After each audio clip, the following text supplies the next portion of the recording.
Benvidos a todos e a todas. Quero agradecer ao BNG de forma singular a organización destas xornadas sobre Castelao. Quero agradecervos a todos vos a vosa presenza. En primeiro lugar, quero dicir que nós, como integrantes dunha forza nacionalista no momento actual, debemos ter ben presente e agradecer o esforzo que fixeron os nosos clásicos, Rosalía, Curros, Munguía e Castelao. Desde logo fai ben o BNG organizando estas xornadas e lembrando a figura de Castelao e lembrándoa en todo momento. Non é só unha conmemoración, non é só un aspecto ritual, senón que debemos recoñecerlos en todo momento na súa figura, na súa entrega, que moitas veces ten o carácter dunha entrega heroica. E que somos como formación, somos tamén como persoas e somos como conciencias un pouco continuidade do que eles foron e do que Castelao en particular foi. Nós non queremos patrimonializar nin monopolizar a figura de Castelao, pero quen non vexa unha clara coincidencia, unha feliz coincidencia entre o pensamento de Castelao e a nosa práctica e o noso pensamento, pois é realmente porque está un pouco cego ou porque non quere realmente abrir os ollos. Se nós ollamos as teses da nosa formación, as da 12ª Asamblea Nacional de decembro de 2006, e facemos unha pequeniña aproximación ás teses políticas ou documento político, nos vemos un conxunto de principios políticos que están tamén presentes dun xeito un pouco diferente, dun xeito menos actualizado na figura do propio Castelao. A empezar pola idea de que Galiza é unha nación, porque é unha comunidade estável que foi conformándose históricamente, que ten un territorio diferenciado, que ten unha lingua propia, que ten unha vida económica peculiar, que ten uns intereses culturais, que ten uns hábitos ecolóxicos reflexados nunha cultura autóctona. Ese conxunto de intereses fai que nós teñamos que defendelos e que, por lo tanto, tamén sexamos nacionalistas, porque Galiza é unha nación sen Estado, porque Galiza non ten poder e porque Galiza non ten soberanía. Nese sentido, nós estamos inmersos nun esforzo constante, nun proceso que é o proceso de autoorganización do noso pobo de cara a lograrmos a autodeterminación, gobernarnos, rexer o noso destino conforme a eses intereses dos que eu falaba antes. E concebímolo non como algo puntual, non como algo que sexa un plebiscito, unha votación, senón como un proceso de conquistas constantes, de conquistas parciais, como un proceso dinámico, ganando espacios de poder popular pouco a pouco. Desde logo, non é algo mecánico, non é algo que teña unha liña sen altibaixos, e non nese sentido temos que ter moi claro que temos que ganar o apoio do povo, non? Temos que elixir ben os pasos que damos, as tácticas que seguimos para chegarmos a ese fin. Nese sentido, nas nosas teses tamén vedes, e en Castelao tamén vedes, e ledes o sempre en Galiza, que se aposta por un estatuto de autonomía, por un estatuto de nación. E o estatuto non encerra para ninguén a postura maximalista, non é un fin en si mesmo, senón que é un paso adiante, é un medio para conseguir ese fin. É a táctica, e o Partido Galeguista tamén o entendeu así, e todos os pasos que deu na conxuntura da Segunda República pois iban nese sentido. Por parte das forzas españolistas que detentan o poder no Estado, vemos que non hai unha clara vontade en ningún momento de recoñecer o carácter plurinacional do Estado español, un carácter plurinacional que lle permita a Galiza desenvolver esas súas aspiracións. E é máis, no terreo económico, díxenos que Galiza é dependente, que Galiza está subsidiada e que, polo tanto, necesita sempre o apoio, necesita a axuda do Estado. Nós, se lemos a Castelao ou se lemos as nosas teses, sabemos que iso é unha falacia, que iso é unha mentira. Galiza ten poder, ten medios, ten riqueza e ten potencialidades que tivoas desde sempre. O que fai falta é que nós poidamos explotalas conforme aos nosos intereses. Galiza é históricamente tamén unha nación empobrecida por non poder precisamente aproveitar esas riquezas e eses recursos como é debido. Nese sentido, habería tamén que profundizar moito, pero hai posturas coincidentes entre o Partido Galeguista, entre a figura de Castelao e o nacionalismo actual. Polo tanto, aspiramos a que se faga ese recoñecemento do carácter plurinacional do Estado, mentras tanto non recoñecemos que exista unha verdadeira democracia, que o Estado español este asentado nunha base real, nunha verdadeira democracia, e temos nese sentido unha visión antiimperialista. Eso é fundamental e, desde logo, na declaración de principios do Partido Galeguista pode lerse o principio Galicia célula de universalidade, antiimperialismo, federalismo internacional e pacifismo. Tamén coincidente nese sentido e formamos parte do sentir de moitos povos do mundo. Polo tanto, se queremos ver a vixencia do pensamento de Castelao na nosa ideoloxía, temos xa aquí uns cantos alicerces. Pero é preciso tamén, e non sei se Francisco despois o vai facer en parte, falarmos un pouquiño do contexto no que vivimos e do contexto no que se produciu a práctica e a teorización política de Castelao entre os anos, a década dos 30 e a década dos 40, tamén, para comprendermos por que se deron algúns pasos e para comprendermos cales eran eses obxectivos. Desde logo, igual que a actual, pero aquela foi unha etapa crucial na historia recente da humanidade, non? Todos, así, de primeiras, vemos uns momentos de grande balbordo ideolóxico, de grandes tensións, que desde logo podemos pensar que farían avalar a calquer movimento, como podía ser o nacionalismo galego que nacera organizadamente en 1916, coa Irmandade da Fala, que podía facer avalar mesmo a calquer conciencia, arrastrando a nese mimetismo, nesas contradicións tan marcadas que existían, non?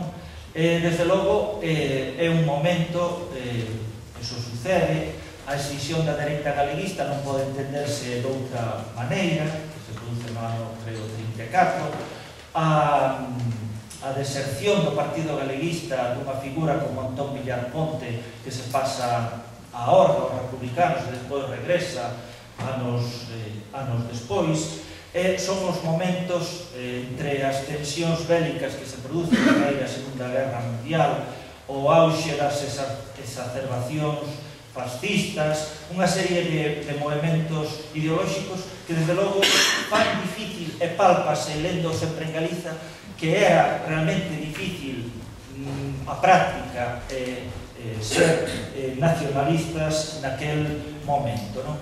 É un contexto tamén de crise económica mundial na esfera capitalista, e desde logo iso vai ter moitas repercusións, pero unha delas é que fecha en parte un ciclo da emigración galega, produce o retorno de moitos emigrados, eso fai albiscar con esperanza aquí ao Partido Galeguista que hai que buscar saídas económicas, saídas políticas. O noso país viña perdendo peso demográfico relativo co Estado constantemente. Neste momento a cousa equilibrase un pouquiño e, polo tanto, é un momento de grande esperanza tamén para vermos que esa clase social representativa, como son os labregos, a clase que protagonizara as movilizacións máis grandes do país nas primeiras décadas do século, pois había que atraela, había que integrala a poder ser no proxecto nacionalista. As movilizacións agrarias foron seguidas tamén dunha posibilidade de recoñecemento, de acceso legal á propiedade da terra despois da abolición dos foros. Houbo un auténtico fervedoiro de iniciativas tamén modernizadoras da estrutura agraria. Hai que desbotar esa idea de atraso, de mentalidade pechada dos nosos labregos, non? E tamén hai que entender que as posibilidades desa clase social, e aí se enterra moito o pensamento dos nacionalistas, é de supoñer que o galego como lingua falada maioritariamente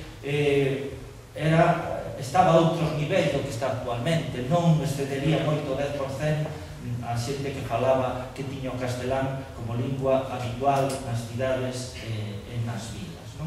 E o momento o remate da dictadura de Primo de Rivera, despois das dúas dictas blandas de Berenguer e Aznar, ábrese un espazo de un tempo de liberdades, de reconhecemento dunhas mínimas liberdades que se plantexa como unha oportunidade para facer política e que o Partido Galeguista, despois da súa fundación, vai tratar de aproveitar. Vanse constituir, facemos procesos constituintes, hai posibilidade de presentar estatutos que plasmen un mínimo recoñecemento legal do que nós somos. Hai posibilidade tamén de defender os nosos intereses productivos. Galiza era unha terra decapitada políticamente. Ese mesmo movimento agrarista fora un movimento que estaba sometido aos partidos de turno e, polo tanto, manipulado. O nacionalismo galego, que permanecía na inercia, na división, había tamén que superar esa fase, e a única maneira era, desde logo, pola vía do activismo e pola vía da práctica. Se nos ollamos e lemos tamén, así, nunha primeira aproximación, o Sempre en Galiza, que é unha peza clave, un tratado clave para entender esa etapa que vai de 1930, 50, incluso máis, pois vemos que aí hai un Castelao que xa non é o artista tan só, o genial artista, como se lle encomendara función as Irmandades da Fala, un artista, un político, un home que debece pola acción, por mobilizar o povo, a ese povo que está metido na inercia. A partir de aí, pois o deputado, o home de organización, o secretario político do Partido Galeguista, o valedor ata a última hora do Estatuto da Autonomía, despois ministro do Gabinete Legal do Exilio, etc. Estamos tamén ante un home que constata, xa nos primeiros capítulos o vemos, as dificultades que hai para facer política. Un home que chega a sentirse estranxeiro, extraño na súa patria, que chega a sentir esa soedade. Cando eu me consideraba o derradeiro supervivinte dun pobo suicida. Un home que está preocupado tamén polo individualismo que hai no noso pobo, porque non cadren as calidades individuais, os galegos que somos coraxosos, arriscados individualmente, aparecemos, sin embargo, como unha grea resignada, como un colectivo abatido. E, desde logo, el participa da idea de que teremos un proxecto de masas e un partido de masas, cando os labregos abran os ollos e cambien un pouco a súa orientación, o apoio ao partido galeguista, se sumen a ese proxecto nacionalista. Cando superen, considera el, unha adhesión sentimental que hai á terra, como teñen os cabalos cando sacan por aí, despois regresan, despois de moitos trafegos e traballos, regresan á corte. Pois ese sentimento primitivo, cando sexamos capaces de que se transforme nun verdadeiro patriotismo. Estamos, desde logo, ante un Castelao non doutrinario, que non se deixa engaiolar por esas contradiccións, por esas tensións, senón que vai analizando a realidade concreta. Isto pode verse moi ben no desterro en Badaxoz, cando Lerroux, o republicano este de dereitas, tivo a ben, parafraseando as súas palabras, ordenar que se preparase para maiores ausencias, en referencia ao que pasaría despois do 36. Pois el, analizando as realidades concretas, o caso de Extremadura, o caso galego, pois entende perfectamente cal é a nosa especificidade que vos podedes ver reflexada aí no texto número 3, non o leo porque vamos mal de tempo, pero onde caracteriza social e económicamente o noso país, non? É tamén un home que sabe das riquezas, das potencialidades que decía antes que ten Galiza. Estamos ante un Castelao, como non, preocupado pola historia de Galiza, unha historia que el no presente quere rectificar, porque desde logo, se algo hai, é a idea de que Galiza perdeu ao longo da historia moitas oportunidades, que hai unha frustración en nós aí acumulada, e por esa mesma razón chega a renegar nalgún momento da historia, do que representa a historia. Mais sempre acaba volvendo a historia para explicar o que somos, como é lógico. O texto número 1 que tendes aí nas follas é indicativo deso. A nosa tradición revelase no idioma, no espírito, na cultura, na arte, no xeito de vivir e de pensar, no sentido trascendente da vida e da morte, no afán de universalidade e de particularidade, no amor á xustiza e ás boas formas de convivencia, na identificación amorosa coa terra, na esperanza dun mundo mellor, na predisposición á poesía. A tradición é todo aquelo que deixamais nos traizoará. Pero para explicar a situación de sumisión, a situación de colonización, de alienación mental do pobo galego, Castelao conclúe moitas veces que non hai máis remedio que botar man e mergullarse nos 4 últimos séculos, ou hoxe diríamos nos 5 últimos séculos da nosa historia, da nosa dominación. É, desde logo, un Castelao que descobre xa nestes momentos, antes da Guerra Civil, descobre perfectamente cales son os baluartes reaccionarios que non permiten unha verdadeira estruturación democrática, un recoñecemento plurinacional do Estado, en que se sustenta ese Estado centralista, analizando, por exemplo, o que ve no caso de Extremadura.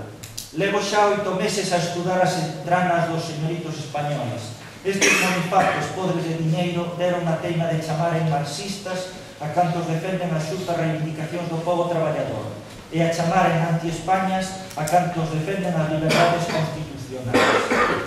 A min dame medo que esta caste de parásitos chegue a gobernar sen trabas, porque entón España rematará de afundirse.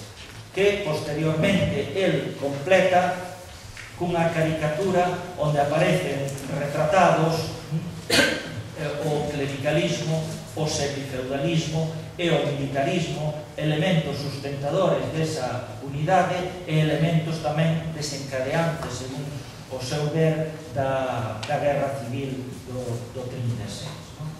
Ben, se seguimos profundizando nesa aproximación ao sempre en Galiza e comparando as teses que nos manexamos actualmente, cambiando algunhas cousas que hai que cambiar e actualizándolas no posible, tamén lemos que e vemos como Castelao, analizando a humanidade, entende que está formada por un conxunto de nacións, Galiza é unha delas, cada nación desas ten a súa singularidade, e é normal, e é lógico e é natural que todas elas conten con liberdade e con poder para decidir sobre o seu futuro. E Castelao entende que a concordia das patrias, que non existe, a fraternidade internacional, só poden lograrse pola vía federalista. Un federalismo que supón como acordo unha serie de condicións previas que sintetizadamente serían o recoñecemento da existencia da nación,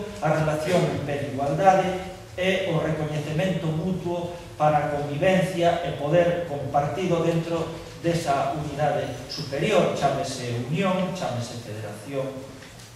E o punto de partida é o principio das nacións, o concurso libre de todas as partes que van a formar ese todo.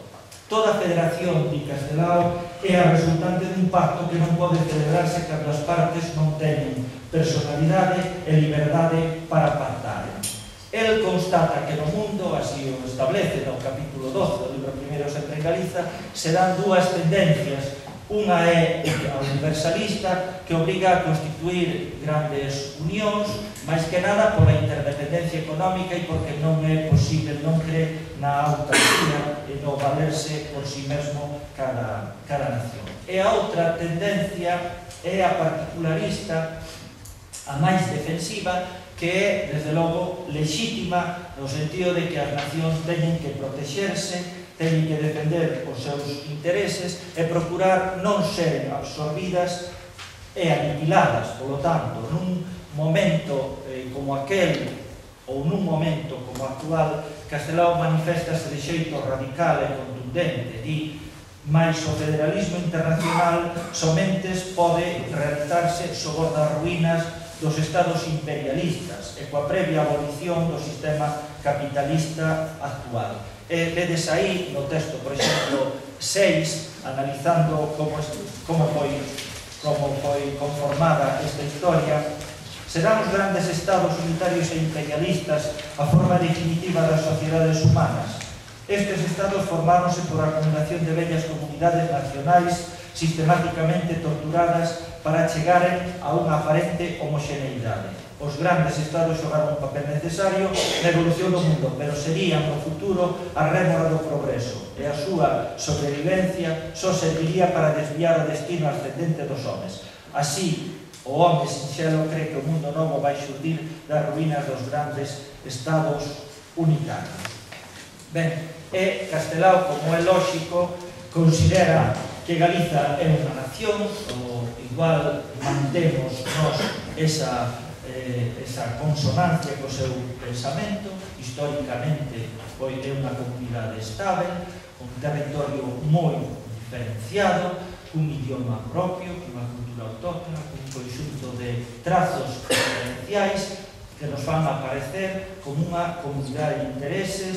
Son rasgos de carácter máis material ou máis de carácter superestructural, pero todos eles poden considerarse como algo empírico, algo constatável, como unha realidade material, non como un ente problemático, non como un ente metafísico, como nos queren dar a entender. É como nación que é, Galiza ten dereito á autodeterminación, a rexerse conforme a eses intereses, a procurar o seu futuro. Este é un dereito básico que aparece así reflexado nos Sempre en Galiza, e ao que Castelao non lle pon, desde logo, non lle pode poñer límites. Aí tendes un par de mostras, habería moitísimas máis, nos textos 4 e 5, que nos levan a ver que non hai ese autonomismo, esa postura minimalista, táctica, de considerar como un fin último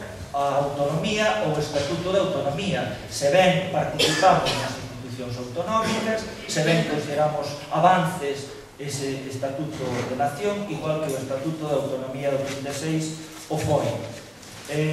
O texto 4 e o texto 5, non sei que temos de tempo. España é un país multiforme que non pode rexerse cun criterio uniformista, porque na loita de intereses locais a lei única significa un privilexio para os máis fortes e os máis astutos e, polo tanto, produce a rutina das rexións pequenas ou mal apadriñadas.